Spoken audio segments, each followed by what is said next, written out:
Hey, welcome to the show.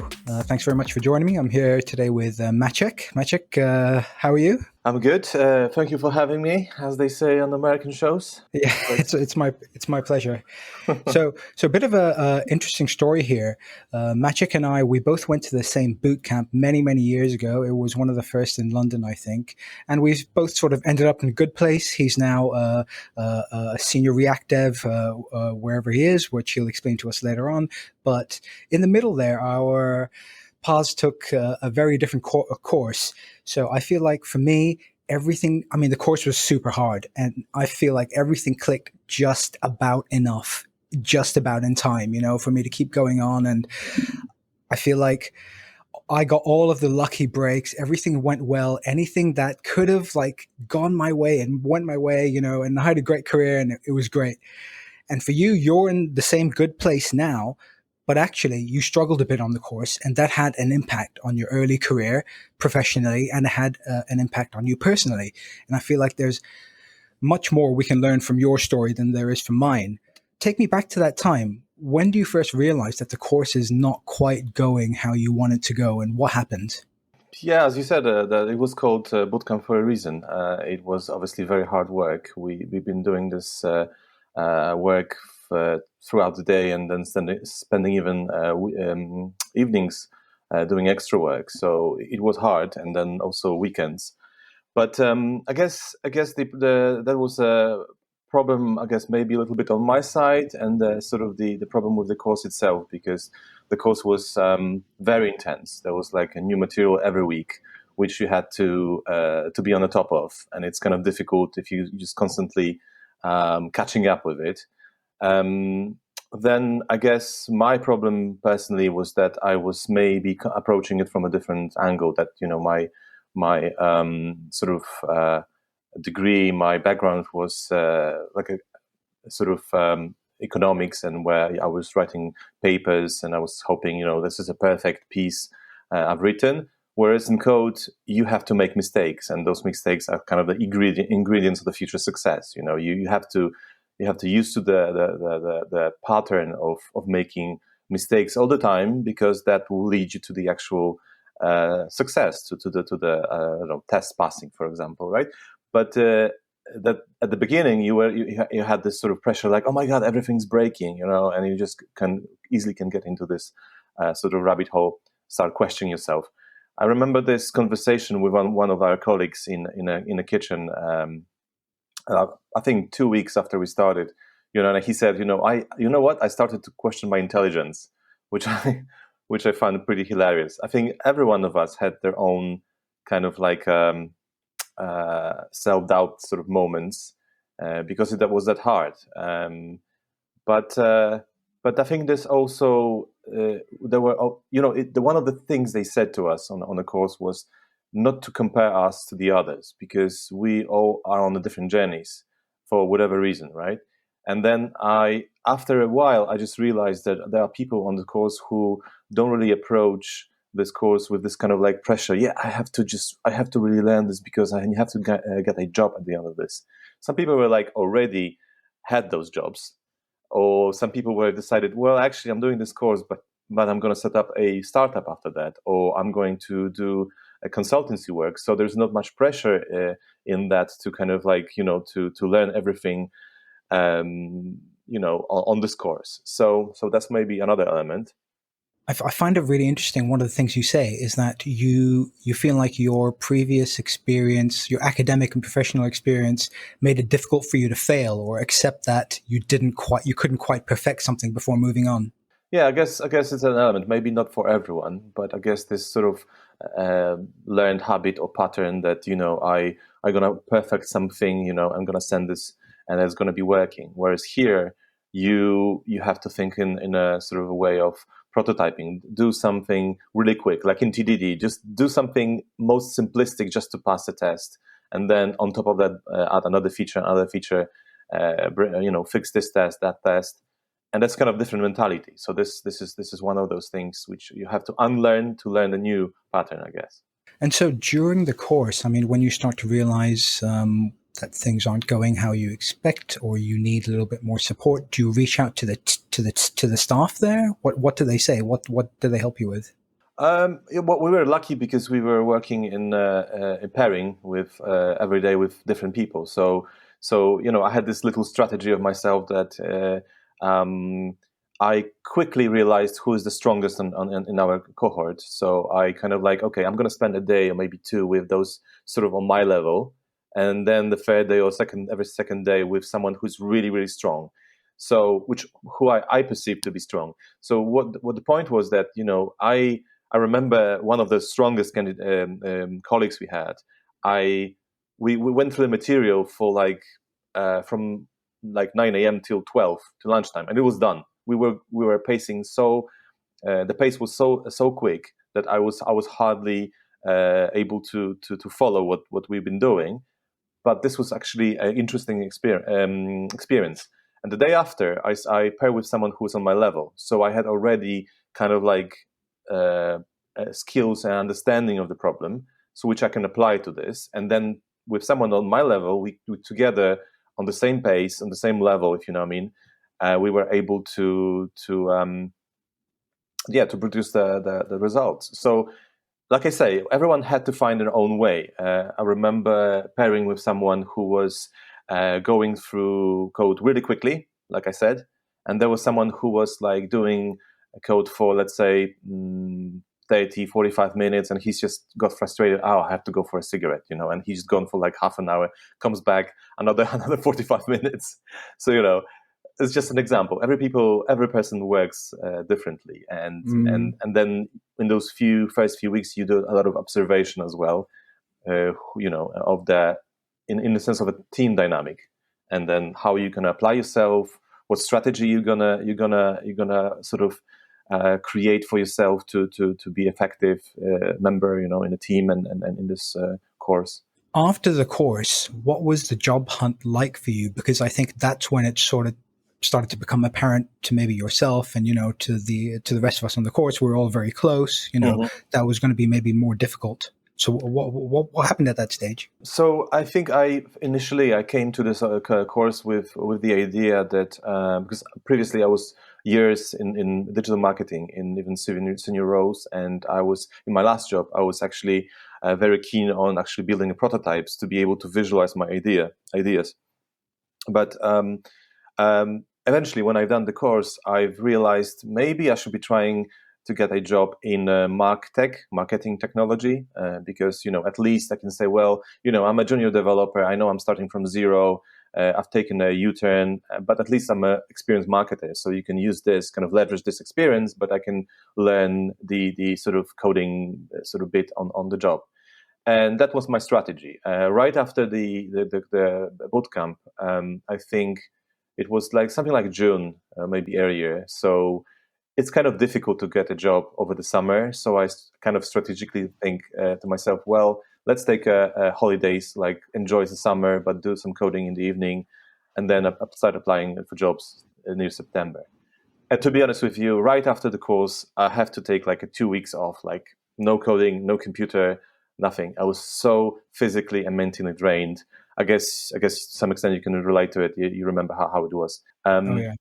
So, like I say, I started applying in September, I believe, and quite quickly I got a job for a company which the job was to write JavaScript scripts for the platform they use for their clients.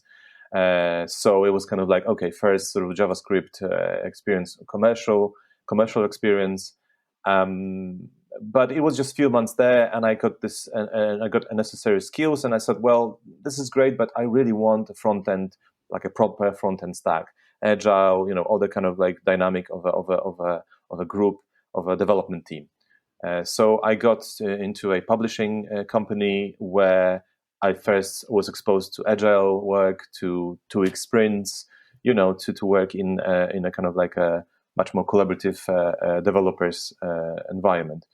It was an amazing experience, the experience which I really value, and even until this day, I use some of those skills I gained there. But and can you give me a general feeling of like let's say your first two or three jobs, because you move jobs fairly sort of frequently, Yeah. like how What's going through your mind at that time, and how are you getting those jobs, and what's sort of happening? What's the impact there on your career? So the element which I think the moment when we graduated, it was like almost 6 years ago. The careers team at Makers wasn't that big. They didn't have that many jobs, so there were people who came to the course already with jobs waiting for them, or there were just a few, available. So some of us didn't have a even chance to get those jobs. So. And I think it's important bit because makers in general kind of work closely with employers who understand makers, who understand how we learn, what's our background, that we learn testing, that we learn pairing, that we're a very collaborative bunch, all these things. So let's say this first proper front end stack job. I was kind of like on day one saying, why don't we pair? Why don't we write tests? And they were like, there's no time for this. We don't need it. And then another thing I discovered is that pairing in their mind is a sort of an exercise of sitting with someone and doing a work for someone. It's like, I ask you to pair and you be sitting with me, you do my work, and I'm just sitting there like watching. And it's not the point. The point of pairing is to expose both sides, switch navigator, driver, right, roles, and to take you through the code. Let's say code onboard you on the project, but in a way that you understand what are the moving bits, So then you can be quickly productive on the job. So if someone new, like a junior, joins the company and he asks the question, why don't we pair? And they say, well, we don't need that. You're just sitting there like start questioning yourself, right? Okay, what can I apply to this project? Because I first have to understand the code some way. B, and I quickly have to start producing some results because I may not be able to stay here. So you start doubting yourself a little bit. So that was the kind of like some sort of mismatch in cultures, I'd say. And maybe that was a little bit of a price which I paid at the beginning, because getting experience was hard. Have to scrape every little bit from this job, from another job, and that was hard at the beginning. But at the same time, when I was doing this, I was spending often weekends perfecting my skills, learning new stuff. Because I had my sort of own roadmap, my own vision, where I want to be. I obviously studied the job descriptions and looking for, okay, this technology is pretty much a requirement. So let's just make sure that I have the base properly covered, and then on top of that, I can learn other things. So yeah, so those first few jobs were just an exercise of getting the most experience from what I can in the environment. On the other hand, it also exposed me to a different team dynamics. So now when I look for work, I can easily spot some kind of signs of it's probably not the place for me, because I can see those things from the distance now, even from the job description sometimes. So yeah, but in the last few years, I guess I got much more kind of focused on exactly what's my niche, I'd say. Yeah, that's a really great point you make about company culture. It's something that we can all take for granted so much, in particular if you need more support, you need that nurturing, supportive kind of culture, don't you? That has good practices, right? Yeah. Well, a good example I can give you is a few years ago, I worked for GiveGav, the big telecom business here in the UK. Whoever thinks about joining them, just do it. They're an amazing company. They've got amazing offices. And one of the best things they have is that in their offices, they have a few dedicated pairing stations. So basically, there are there's like a tables with 4 computers, like in 2 pairs. And you can just basically work on a project and say to your colleague in a team, in a squad, look, I'm struggling with this, or let's learn this, or let's work on this ticket. And you go there, you sit down, and you actually pair for the whole day, and it's very much encouraged. You'll be surprised how productive those teams are. That that in management's mentality, this whole velocity thing, which I don't understand, is flawed. That you may spend with someone pairing on a ticket for a day, but A, you've done the ticket. B, you've learned a lot. You kind of like whole bus factor thing. this is not the case here.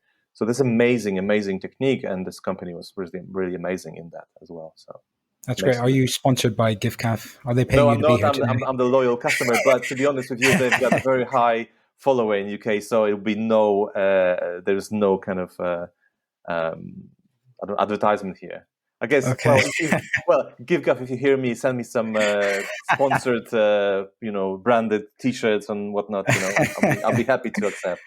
All You right, know. you can send me some too. So then, in those early days where you're now technically a little weaker than you'd like to be, your work isn't giving you the support that you need. Yeah. How do you keep leveling up technically to get to the point where you are now?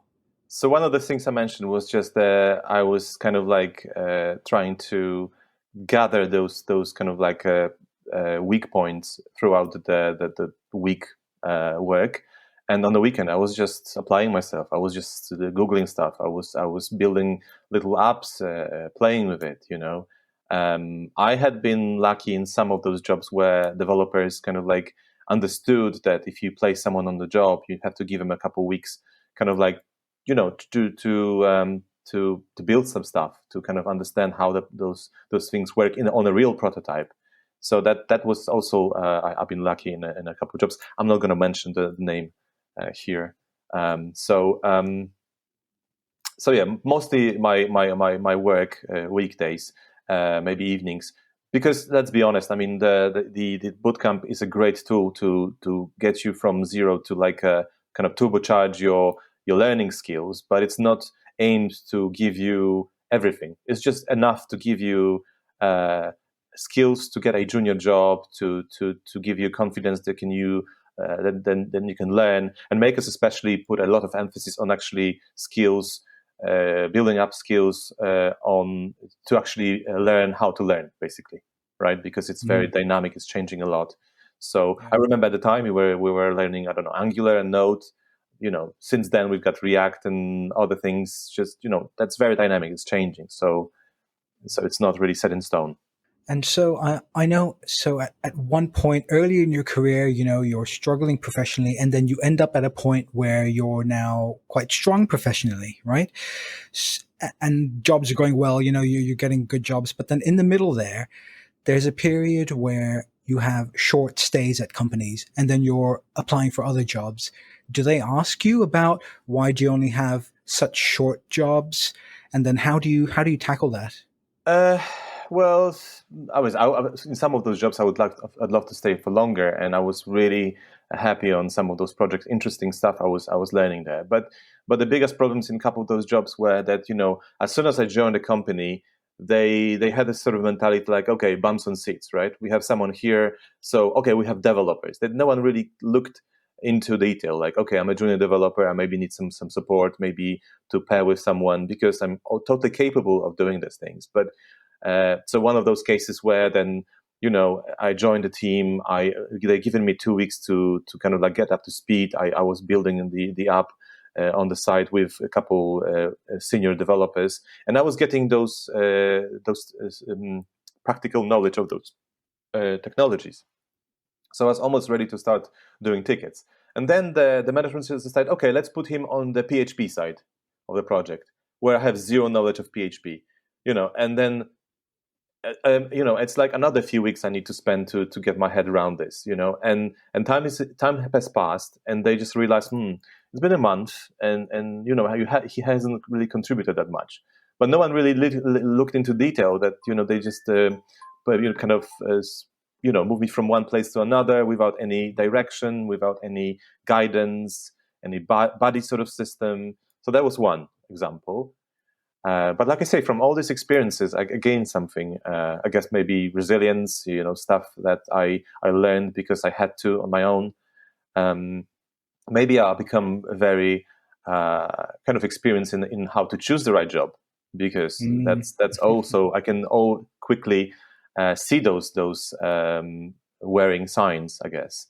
So yeah, so that was definitely exercise in scraping as much experience as possible from various jobs, and maybe not the perfect fit, at least on my level, I'd say, because you have to come across quite often very confident to get a job, right?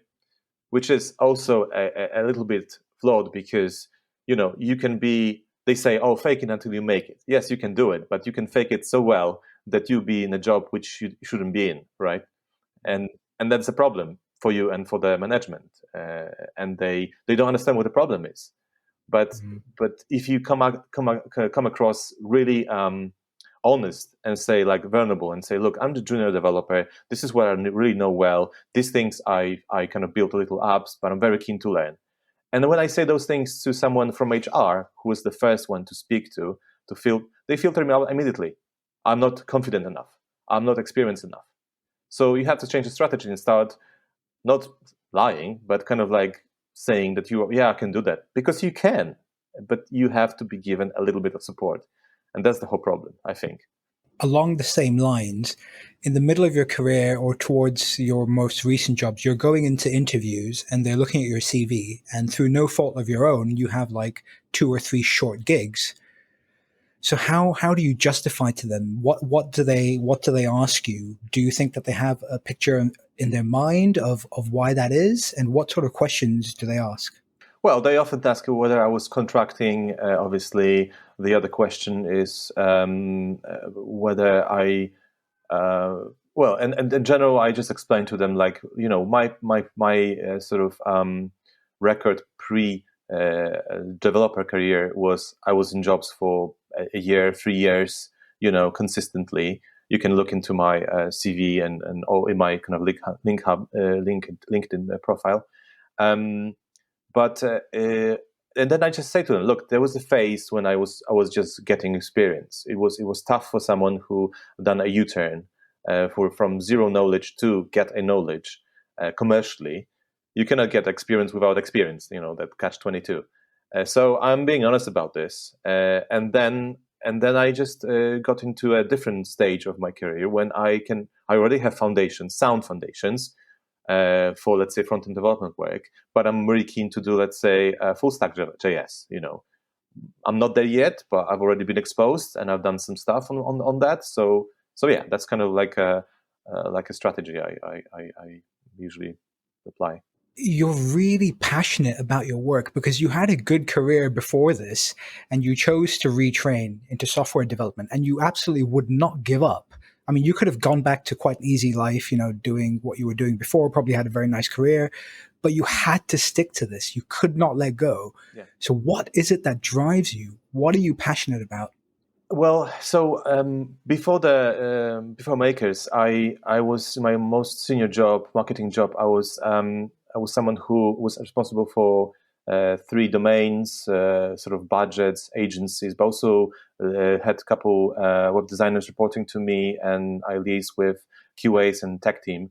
And I love that dynamic. I loved looking into the code every now and then.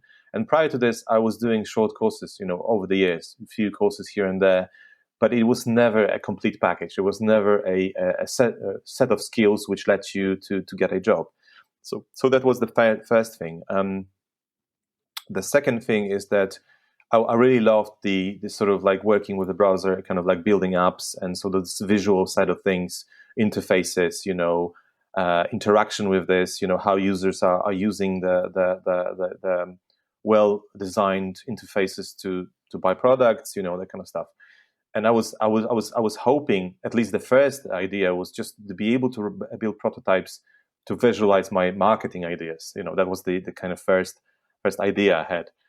But then I just realized it's just fun building stuff, and I just refused to give up for that reason. And I just carried on until I get to the until I find a sweet spot, because that's the thing. You can do things for weeks and months, or you have a really nasty bug and you don't really know how to do it. But then one day, one moment, is just like, oh my God, this is how it works, and this is it. You have to carry on until the moment you see there's actually clicks, somehow, finally. At one point in your life, there must have been, quite a lot of down points. What effect does that have on you mentally? And then how do you find the strength to deal with it? And, what's the right way forward in those times? there was this quote which I won't be able probably to quote exactly, but Churchill once said, like, if you are going through hell, just keep walking. So I kind of like this because it can relate to any situation, life situation. If you are in a really really bad spot, you just have to accept that it's bad, but it's gonna pass. You just do as little as you can, and eventually it's gonna pass. And then if it's something bad happens with, let's say, work, just don't take it to yourself. Just don't stop blaming yourself.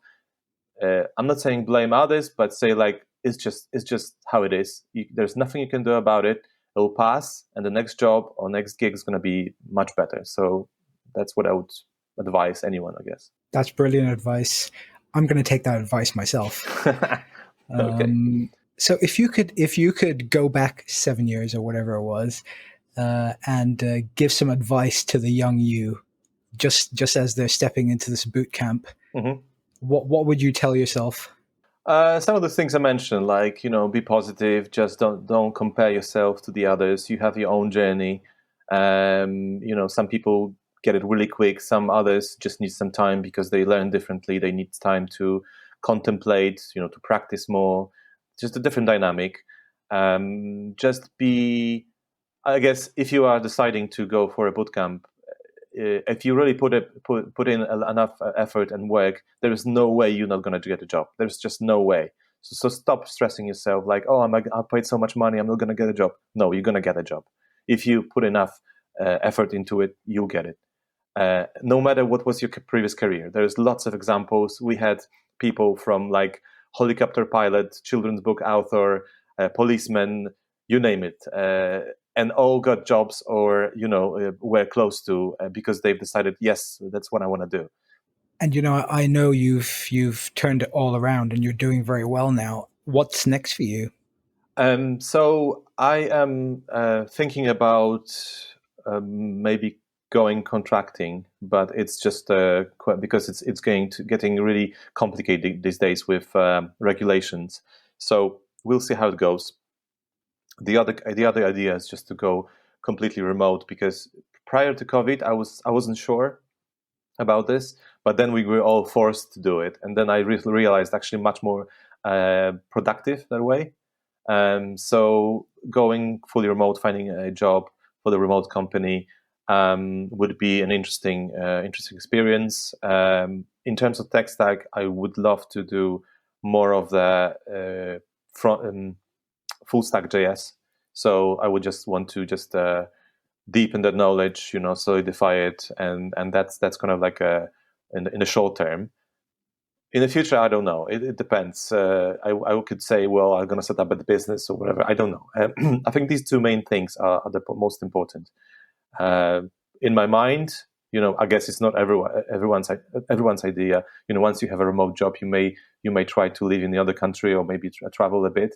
That'll be interesting, but also, I guess, I think the hybrid model is the future, because I'm very productive on my own at home, but I wouldn't mind going to office for a day or two to see people, to spend a day having meetings, because I miss that kind of dynamic as well. So we'll see how it goes. One of those things is going to happen, definitely. Because other people are kind of a fun part of our work as well, aren't they? Yeah, we're social animals. We need that. We don't realize that, because at the beginning of COVID, it was like, oh my God, I'm going to work from home. It's such a great thing, Yeah. I'm going to be no commute and so on. But then after, I don't know, 6 months, you just realize, well, I actually miss that banters and those kind of coffees together, and playing a pool maybe in the lunchtime, that kind of stuff. So you miss this a little bit. Okay, look, before I let you go, I need you to tell me the joke of the show. Sorry, there are 10 types of there are 10 types of developers: those who understand binary and those who don't. That's a good one. Thank you. Okay, Maciej, thank you so much. Really, thanks a lot for the really frank and honest conversation, and giving us so much insight into your life. That was really, really helpful. That was fun. Thank you very much, Sanjay. And that's all, folks. Thanks a lot for tuning in. For more info, for questions, comments, or feedback, please head on over to aheadintech.com, and don't forget to subscribe.